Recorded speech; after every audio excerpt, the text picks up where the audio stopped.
नमस्कार, मैं शालिनी। स्वागत है आपका हमारे इस खास प्रोग्राम 2024 का महासंग्राम। पल्लवी पटेल, अपना दल कमेरावादी की प्रमुख पल्लवी पटेल ने आखिरकार योगी आदित्यनाथ से मुलाकात क्यों की? ये सबसे बड़ा सवाल बना हुआ है, क्योंकि इस मुलाकात के कई सियासी मायने भी निकाले जा रहे हैं। क्योंकि बीते लोकसभा चुनावों में देखा गया था कि पल्लवी पटेल ने अखिलेश यादव से बागी सुर अपनाते हुए उनसे गठबंधन तोड़ा था और असदुद्दीन ओवैसी के साथ गठबंधन पीडीएम का बनाया था। अब आम चुनावों में उन्हें जीत नहीं मिली। उन्होंने लगभग 2 दर्जन से ज्यादा जो अपने उम्मीदवार हैं उनको मैदान में उतारा था, लेकिन एक भी उम्मीदवार जीत दर्ज करता हुआ नजर नहीं आया। वहीं आम चुनावों में ये भी देखा गया था कि अखिलेश यादव का कहना था कि जो रूठे हैं हम उनको मनाएंगे और वापस लेकर आएंगे। और अब देखा जा रहा है, जब नतीजे सामने आ गए हैं और उत्तर प्रदेश में समाजवादी पार्टी की जीत हो गई है, तो अखिलेश यादव के जो बयान हैं वो बदलते नजर आ रहे हैं। अखिलेश यादव जो बागी विधायक थे साथ, उनके खिलाफ कार्रवाई करते नजर आए, जबकि इससे पहले उन्होंने कहा था कि इसका जवाब जो है वो जनता खुद देगी, हम कोई कार्रवाई नहीं करेंगे। लेकिन वहीं अब उन्होंने कार्रवाई की मांग कर दी है।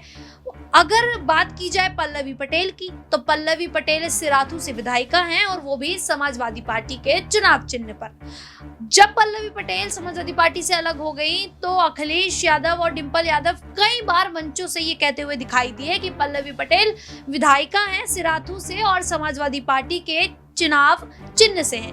क्या वो संकेत देना चाह रहे हैं कि जल्द ही पल्लवी पटेल से इस्तीफा लेंगे और पल्लवी पटेल जो हैं वो कहीं ना कहीं इस डर से अब बीजेपी का रुख करती हुई नजर आ रही है? क्या इसी के चलते उन्होंने सीएम योगी आदित्यनाथ से मुलाकात की है? आज इस पूरे मुद्दे पर चर्चा करेंगे। मेरे साथ मेरी सहयोगी आश्रुति मौजूद है। आश्रुति, क्या लगता है जिस तरीके से पल्लवी पटेल का सीएम योगी आदित्यनाथ से मुलाकात करना, चुनावों में उनका आम चुनाव में उनकी हार हो जाना, अखिलेश यादव डिंपल यादव का बार बार ये कहना कि वो हमारे चुनाव चिन्ह से विधायिका हैं सिराथू से, तो क्या पल्लवी पटेल को अब इस बात का संकेत मिल गया है कि जल्द ही उन्हें सिराथू से इस्तीफा देना पड़ सकता है, जिसके चलते वो भारतीय जनता पार्टी का हाथ थामने के लिए मुलाकात करती नजर आ रही हैं? क्या लगता है? देखिए शालिनी, आज नहीं तो कल पल्लवी पटेल को इस्तीफा देना पड़ेगा, क्योंकि अखिलेश यादव ने साफ तौर पर लोकसभा चुनाव के दौरान और लोकसभा चुनाव से पहले भी ये बड़ा ऐलान कर दिया था कि पल्लवी पटेल की पार्टी अपना दल कामेरावादी के साथ कोई गठबंधन नहीं रहेगा। अपना दल कामेरावादी अब समाजवादी पार्टी के चुनाव चिन्ह पे कोई भी आने वाले समय का जो चुनाव है वो नहीं लड़ती नजर आएगी। कारण देखिए, कई बताए जाते हैं कि पल्लवी पटेल और अखिलेश यादव की पत्नी डिंपल यादव के बीच जो तकरार थी उत्तर प्रदेश में गद्दी को लेकर, विधायिका पद को लेकर, वो तकरार कहीं ना कहीं लोकसभा चुनाव में बड़ी वजह बनी। यूपी में पल्लवी पटेल जिस हिसाब से इस समय आप देखिए सिराथू से विधायिका तो जरूर हैं, लेकिन आने वाले समय में उत्तर प्रदेश में विधानसभा चुनाव होंगे और विधानसभा चुनाव में अगर पल्लवी पटेल विधायिका के पद पर जमी रहती हैं तो समाजवादी पार्टी के चुनाव चिन्ह पर उन्हें चुनाव लड़ना पड़ेगा। लेकिन आप देखिए अखिलेश यादव साफ तौर पर इनकार कर चुके थे। ये बड़ी वजह कहीं ना कहीं बिल्कुल मानी जा सकती है कि आने वाले समय में पल्लवी पटेल योगी आदित्यनाथ की ओर अपना रुख जो है वो कहीं ना कहीं मोड़ते नजर आ सकती हैं। इसीलिए भी नजर आएंगी क्योंकि आप देखें पल्लवी पटेल अगर योगी आदित्यनाथ से मुलाकात कर रही हैं, योगी आदित्यनाथ से एक तरह से आप देखें उनकी समीक्षा बैठकों में शामिल होती नजर आ रही हैं। कारण कई हैं। कारण एक ये भी है कि अगर पल्लवी पटेल किसी भी चुनाव चिन्ह पे नहीं लड़ पा रही हैं तो उसके पीछे अखिलेश यादव बड़ी रणनीति बनाकर बैठे, क्योंकि पल्लवी पटेल को एक तरह से पार्टी से हटा देना या फिर पार्टी के चुनाव चिन्ह पे ना चुनाव लड़वाना, ये बड़ी वजह अखिलेश यादव के लिए बनी थी। क्योंकि डिंपल यादव आप देखें कहीं ना कहीं उनकी पत्नी है और विधायिका पद को लेकर जो एक आप देखें जो जंग कहीं ना कहीं छिड़ी हुई थी, उसी जंग पर पूर्ण विराम लगाने के लिए मुझे लगता है अखिलेश यादव ने ये बड़ा कदम लोकसभा चुनाव के दौरान उठाया था। हालांकि अब जो स्थिति है आप देखें कहीं ना कहीं योगी आदित्यनाथ से मुलाकात और पल्लवी पटेल का यूं योगी आदित्यनाथ के एक तरह से आप देखें उनके सीएम आवास पर पहुंचना, उनसे बातचीत करना, कहीं ना कहीं तमाम सुरक्षा दल उनके साथ मौजूद होना, आने वाले समय में पल्लवी पटेल बड़ा आप एक देखिए कदम उठाती नजर आ सकती हैं, अहम कदम उठाती नजर आ सकती है। और अगर पल्लवी पटेल भारतीय जनता पार्टी की शरण ले लेती हैं या फिर अपनी पार्टी का गठबंधन कर लेती हैं बीजेपी के साथ कुछ सीट शेयरिंग फॉर्मूला के तहत, प्लान के तहत, अगर यूपी के उपचुनाव में भी पल्लवी पटेल किसी सीट से चुनावी मैदान में उतरेंगी तो स्थिति जो है वो कहीं ना कहीं बदलेगी और अखिलेश यादव को बड़ा झटका लगेगा। बिल्कुल, अखिलेश यादव को बड़ा झटका तो लगेगा ही, लेकिन जहां एक तरफ पल्लवी पटेल हैं तो वहीं दूसरी तरफ उनकी बहन अनुप्रिया पटेल हैं। दोनों ही सगी बहनें हैं, लेकिन उनके कामकाज का तरीका अगर देखा जाए तो बिल्कुल एक दूसरे से विपरीत है।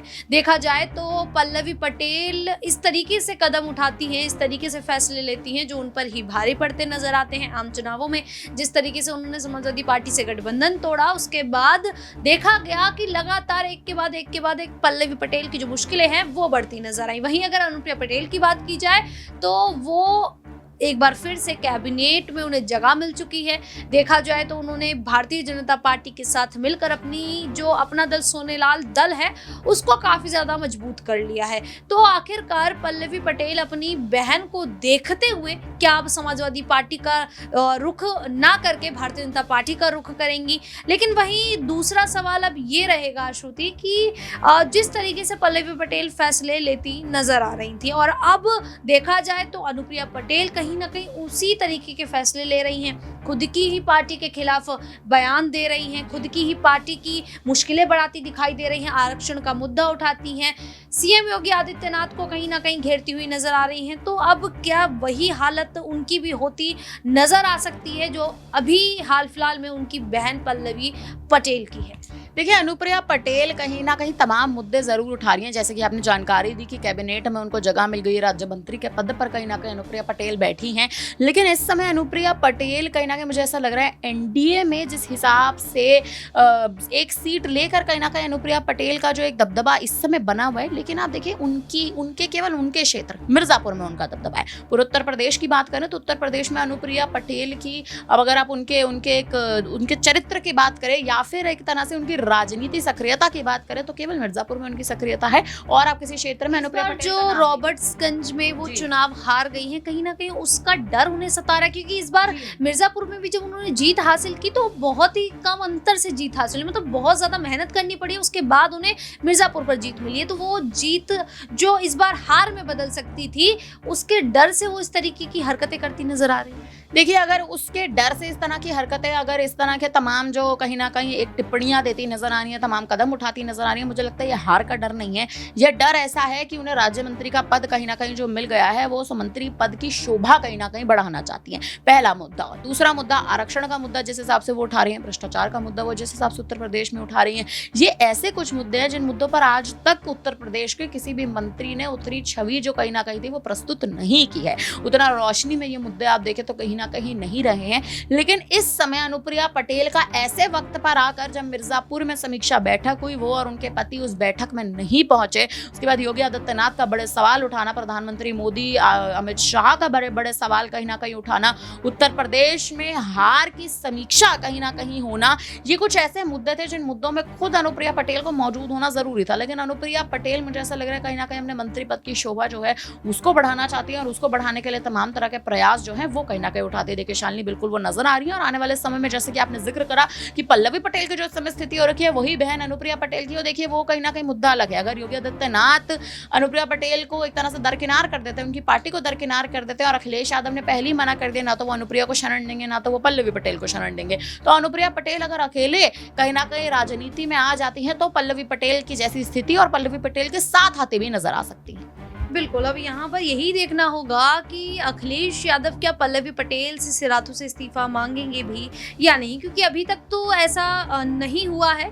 हालांकि पल्लवी पटेल ये कहती जरूर नजर आई हैं कि अगर उन्हें इस्तीफा लेना है तो वो ले सकते हैं, लेकिन अभी तक पल्लवी पटेल ने खुद से इस्तीफा सिराथू से नहीं दिया। वैसे में यही देखना होगा कि जो 10 सीटों पर विधानसभा चुनाव हैं, 10 विधानसभा सीटों पर जो उपचुनाव है उसमें कौन कितनी सीटें जीतकर हासिल करता है और आने वाले जो विधानसभा चुनाव है उसमें क्या कुछ होता है। इस पूरे मुद्दे को लेकर आप लोगों की क्या राय है, क्या मानना है, हमें कमेंट करके जरूर बताइएगा। और इसी प्रकार की देश दुनिया से जुड़ी खबरों के लिए देखते रहिए नेक्स्ट 9 न्यूज़।